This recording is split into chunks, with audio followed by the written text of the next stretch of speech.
Top quality और consistent performance के लिए सिर्फ सिल्वर पंप नाम याद रखना।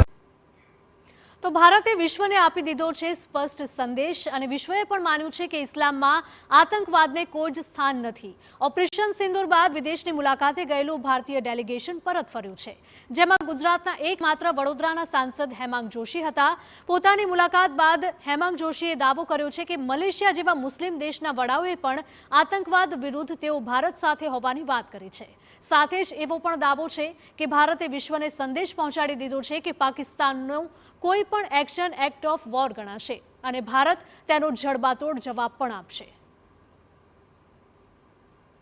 તેની વાત તો એ છે કે ઇન્ડોનેશિયા અને મલેશિયા કે જ્યાં મુસ્લિમ સૌથી વધારે છે, આ બંને દેશોના મંત્રીશ્રીઓ, પાર્ટીના વડાઓ અને તમામે કહ્યું છે કે ઇસ્લામ ધર્મની અંદર હિંસા અથવા આતંકવાદને કોઈ પણ સ્થાન નથી અને ભારતને પોતાનો વળતો જવાબ આપવાનો અધિકાર છે અને આતંકવાદના ખિલાફની આ લડાઈમાં અમે ભારતની સાથે છીએ કે in future any act of terror will be considered as an act of war.